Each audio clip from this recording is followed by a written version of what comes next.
ప్రియరా దేవుని వాక్యం చూసుకుందాం. కీర్తనల గ్రంథము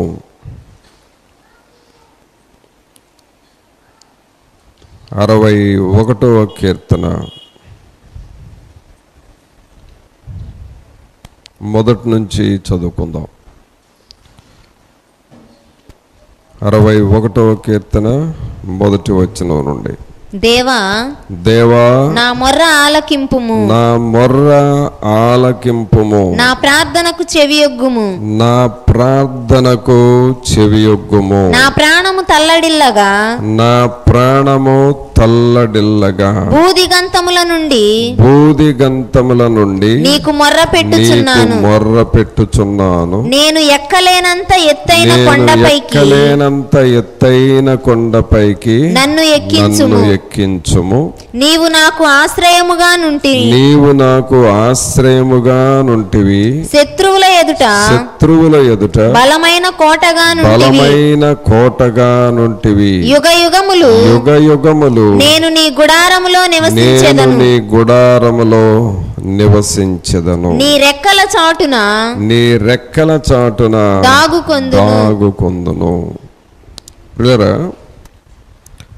దావీదు గారు దేవుని సన్నిధిలో దేవుని దగ్గరకు చేరి బహుగా ప్రార్థన చేసుకుంటున్నటువంటి కీర్తన ఈ కీర్తన. దేవుని దగ్గర మొర్ర పెట్టుకుంటున్నాడు. అంటే ఆయనకున్న ఆ సమస్యలు, ఆయనకున్న పరిస్థితులను దేవునితో చెప్పుకుంటా ఉన్నాడు. చూడండి, మనం దేవుని దగ్గరకు వచ్చినప్పుడు మనం చేసే పని కూడా ఇలాగే ఉండాలి. మనకు ఎలాంటి పరిస్థితులు ఉన్నా, ఎలాంటి సమస్యలు ఉన్నా, వాటిని మనం దేవుని దగ్గరకు వచ్చినప్పుడు దేవునితో చెప్పుకుంటాం. ఈ పరిస్థితుల్లో మీరు మాకు సహాయము చేయండి ప్రభువా అని మన మనవులను, మన విజ్ఞాపనలను దేవునితో చెబుతాం. ఇక్కడ అదే చెబుతూ ఉన్నాడు. దేవా నా మొర్ర ఆలకింపుము, నా ప్రార్థనకు చెవియొగ్గుము. అంటే నేను ప్రార్థన చేస్తున్నాను, నీ చెవి నా వైపుకు త్రిప్పు. చూడండి, మనం చెప్పే మాటలు వినేవాళ్ళ చెవిలోకి వెళ్ళాలి. ఎక్కడికి వెళ్ళాలండి? వినేవాళ్ళ చెవిలోకి వెళ్ళాలి. ఆ చెవిలో నుండి ఆ మాటలు ఎట్టి వెళ్ళాలి? మళ్ళా హృదయంలోకి వెళ్ళాలి. అప్పుడు ఆ మాటల వలన ప్రయోజనం ఉంటుంది. అంతేగాని మనం చెప్పే మాటలు నీ చెవిలోకి వెళ్ళకుండా హృదయంలోకి వెళ్ళకపోతే చెప్పిన మాటలన్నీ వేస్ట్ అయిపోతాయి. వాటి వలన ఏమీ ప్రయోజనం లేదు.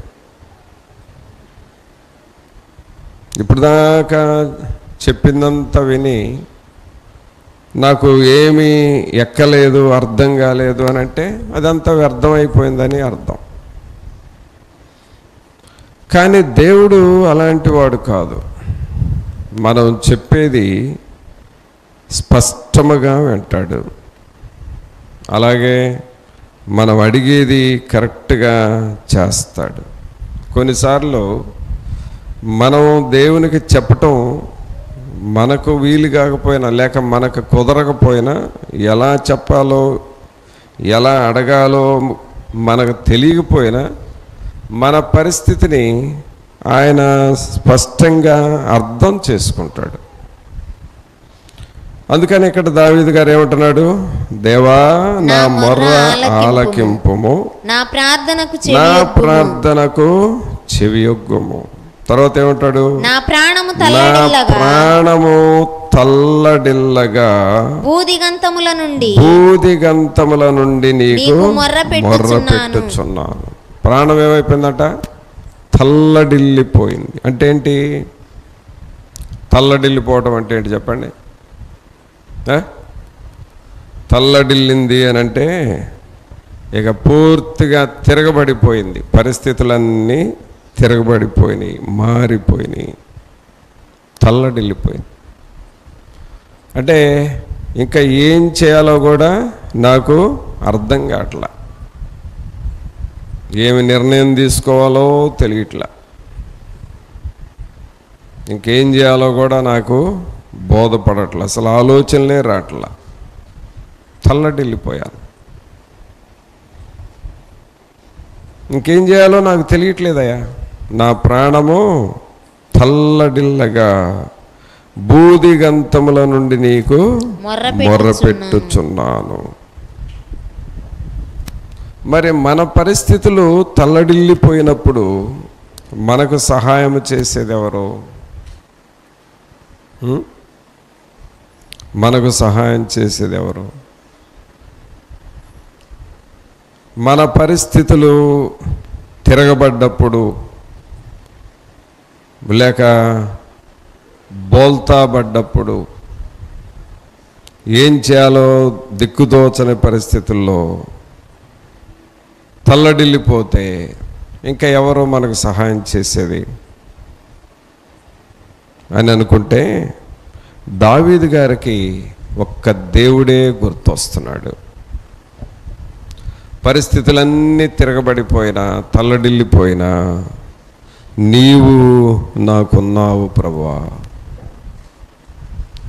నీవు నాకు తోడుగా ఉన్నావు. నా పరిస్థితులన్నీ చేజారిపోయినాయి, నా పరిస్థితులన్నీ తారుమారైపోయినాయి, తల్లడిల్లిపోయినాయి. కానీ ఏం చేయాలి ఇక నేను? నువ్వు ఒక్కడవే నాకు ఆధారమై ఉన్నావు అని దేవుని మీద విశ్వాసం ఉంచుతున్నాడు. ప్రియులారా గమనించండి, మన జీవితంలో కూడా దేవుని మీద నువ్వు అలాగ విశ్వాసం ఉంచడం నేర్చుకోవాలి.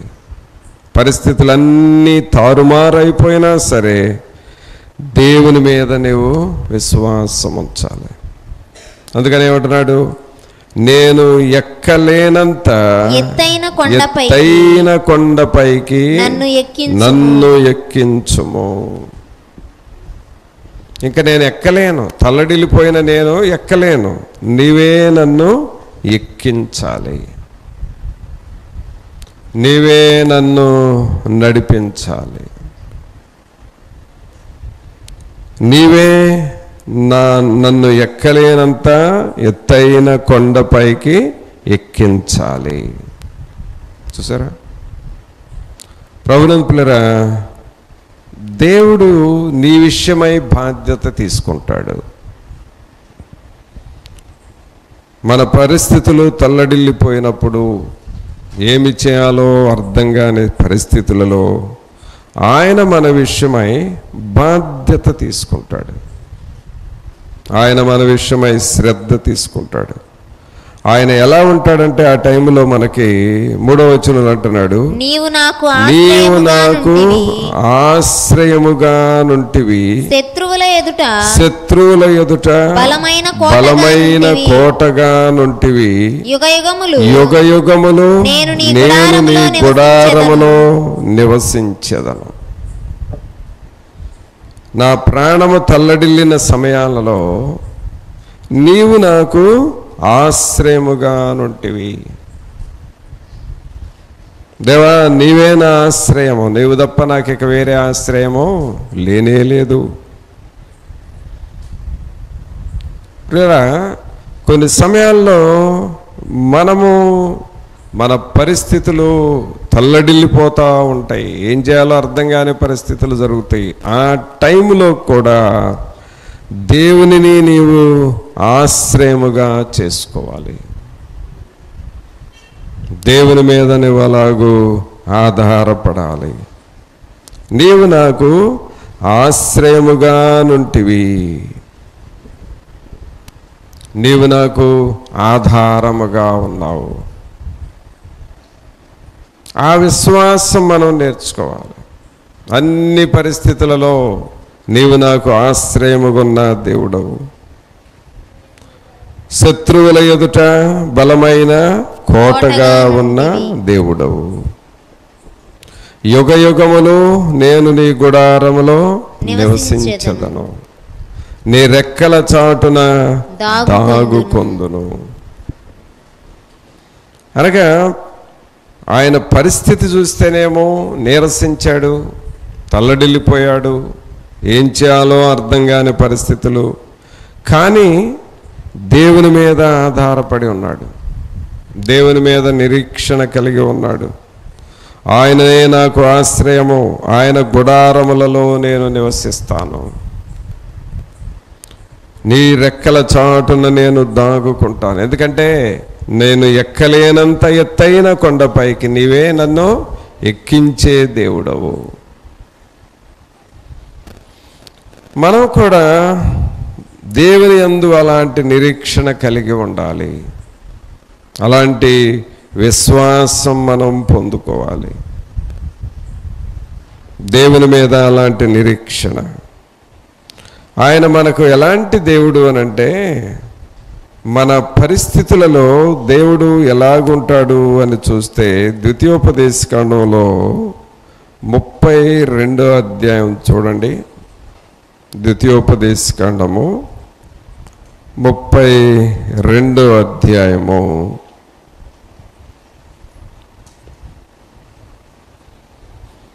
4వ వచనం చూద్దాం. ఆయన ఆశ్రయదుర్గముగానున్నాడు, ఆయన ఆశ్రయదుర్గముగా ఉన్నాడు, ఆయన కార్యము సంపూర్ణము, ఆయన కార్యము సంపూర్ణము, ఆయన చర్యలన్నీయు ఆయన చర్యలన్నీయు న్యాయములు, ఆయన నిర్దోషి అయి నమ్ముకొనదగిన దేవుడు, ఆయన నీతిపరుడు యథార్థవంతుడు. చూసారా, ఆయన పరిస్థితులు, ఆయన మాత్రమే మనకు సహాయము చేయగలిగిన దేవుడు అని విశ్వసిస్తున్నాడు. నువ్వొక్కడవేనయా మాకు సహాయం చేసేది, నువ్వొక్కడవే మమ్మలను కాచి కాపాడేది. ఇక్కడేమని చదువుతున్నావు? ఆయన ఆశ్రయదుర్గముగా ఉన్నాడు. ఆశ్రయదుర్గము అనంటే ఒక బలమైన కోట.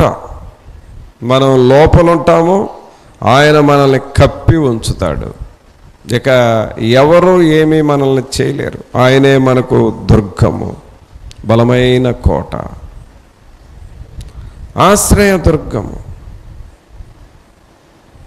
ఆయన కార్యము సంపూర్ణము. ఆయన ఏది చేసినా మన పట్ల పూర్తిగా సంపూర్ణంగా చేసే దేవుడు. అన్ని సమయాలలో ఆయన మనకు సంపూర్ణమైన జ్ఞానం. ఆయన ఏది చేసినా మనకు శోధనల్లో వచ్చినప్పుడు, ఆ శోధనలో దేవుని దగ్గర మొరపెడితే నీకు దేవుడు సహాయం చేస్తాడు. ఎలా సహాయం చేస్తాడంటే, సగం శోధన తీసేసి సగం శోధన నీలో ఉంచడం. ఆయన చేస్తే సంపూర్ణంగా చేస్తాడు, పూర్తిగా చేస్తాడు. అలాగే ఆరోగ్యం కొరకు ప్రార్థన చేస్తున్నాం అనుకో, సగం ఆరోగ్యం ఇవ్వడం, పూర్తి ఆరోగ్యం, సంపూర్ణమైన ఆరోగ్యాన్ని ఇస్తాడు. ఆయన ఏది చేసినా సంపూర్ణం. అలాగే నిన్ను దీవించటం ప్రారంభిస్తే ఏదో కొంచెం దీవించడం కాదు, సంపూర్ణంగా దీవిస్తాడు. అయితే నువ్వు ఆయన మీద ఆధారపడాలి, దేవుని మీద ఆధారపడాలి.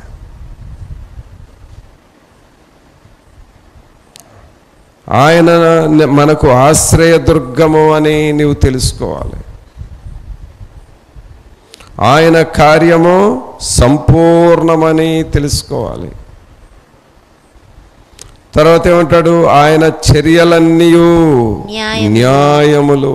ఆయన మనకు చేసేది ఏదైనా సరే న్యాయముగా చేసే దేవుడు. ఆయన అన్యాయస్తుడు కాదు. ఏ విషయంలోనైనా సరే, ఏ పరిస్థితుల్లోనైనా సరే ఆయన న్యాయము చేసే దేవుడు.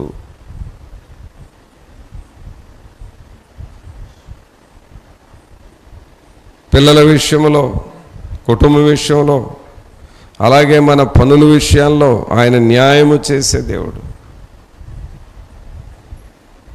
సౌలుకు ఆయన పెంచుకుంటున్న గార్ధబాలు పోయినాయి.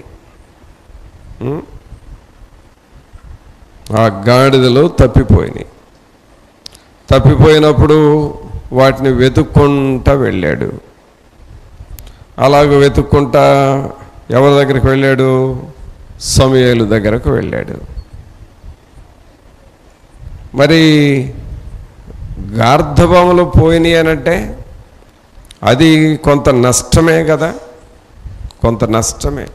ఆ రోజుల్లో ధనవంతులు ఎవరు అనంటే డబ్బున్న వాళ్ళు ధనవంతులు కాదు. ఈ రోజుల్లో అయితేనేమో ధనవంతులు ఎవరయ్యానంటే డబ్బున్న వాళ్ళు ధనవంతులు ఈ రోజుల్లో. కానీ ఆ కాలంలో ఈ అబ్రహాము, ఇస్సాకు, యాకోబు, మోషే వాళ్ళ కాలంలో ధనవంతులు ఎవరంటే ఎక్కువ గొర్రెలు ఉన్నవాళ్ళు ధనవంతులు. ఎక్కువ గొర్రెలు, అలాగే ఎక్కువ గాడిదలు. వాళ్ళకి మరి ఒక 100-200 కాదు, వేలల్లో ఉండేవి గొర్రెలు, వేలల్లో గాడిదలు ఉండేవి. మరి వాటన్నిటినీ మేపటము, వాటికి మేత తీసుకురావటం, వాటిని కట్టేయటం, అది ఎంత చాకిరి అంటారు, ఎంత పని అది. అయినా సరే ఆ రోజుల్లో వాటిని అలా మేపుకునేవాళ్ళు. వాళ్ళ ఆస్తి అనేది వాళ్ళు మేపే గొర్రెల మీద ఆధారపడి ఉండేది. ఎక్కువ గొర్రెలు, వేల గొర్రెలు ఉన్నవాళ్ళు ఆస్తిపరులు ఆ రోజుల్లో. మరి అలాంటప్పుడు మేపే గొర్రెల్లో కొన్ని పోయినా, లేక గాడిదల్లో కొన్ని పోయినాయి అనంటే వాళ్ళ ఆస్తి పోయినట్టు అర్థం. వాళ్ళ ఆస్తి పోయినట్టే. మరి సౌలుకి తన ఆస్తి పోయింది. ఎక్కడ దొరుకుతాయా అని వెతుక్కుంటా వెళ్ళాడు. అది అప్పటికి చూస్తే కొంత నష్టంగానే ఉంది. కానీ దేవుని వాక్యాలు ఎక్కడేం చదువుతున్నావు? ఆయన చర్యలన్నీ న్యాయములు, ఆయన చర్యలన్నీ న్యాయములు. మరి ఆ గార్ధబములు పోయినప్పుడు అదేదో నష్టంగా, అన్యాయముగా అనిపించినా అవి వెతుక్కుంటూ అవి ఎక్కడ దొరుకుతాయా అని చెప్పి ఎంక్వైరీ చేసుకుంటే అలా సమూయేలు దగ్గరకు వెళ్ళారు. ఆయన ఏమన్నాడు? నీ గార్ధబాలు దొరికినాయి, కానీ నిన్ను దేవుడు ఎన్నుకున్నాడు, ఇశ్రాయేలు మీద రాజుగా చేయాలనుకున్నాడు, అందుకే నువ్వు నా దగ్గరకు వచ్చావు అని చెప్పాడు. ఆయన చర్యలన్నీ ఎలాంటివండి? న్యాయములు. ఆయన సమూయేలు దగ్గరకు ఎలా వెళ్ళాడంటే ఆ గార్ధబాలు పోయినాయి కాబట్టి వెతుక్కోవడానికి వెళ్ళాడు. అంతేగాని అవి పోకపోతే సమూయేలు దగ్గరకు వెళ్ళుండేవాడా? కాదు, వెళ్ళుండేవాడు కాదు. అవి పోయినాయి కాబట్టి వెతుక్కుంటా ఎక్కడ దొరుకుతాయా అని విచారణ చేస్తూ, ఎంక్వైరీ చేసుకుంటూ సమూయేలు దగ్గరికి వెళ్ళాడు. ఆ తర్వాత ఆయన్ని ఇశ్రాయేలులకు రాజుగా నియమించాడు సమూయేలు. ఆ తర్వాత ఆ గొర్రెలు, ఆ గార్ధబాలు కూడా దొరికినాయి. చూసారా? ఆయన చర్యలన్నీ న్యాయములు. ప్రభువుని పిల్లరా, మన జీవితాల్లో కూడా తాత్కాలికమైన శోధనలు వస్తే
చెల్లి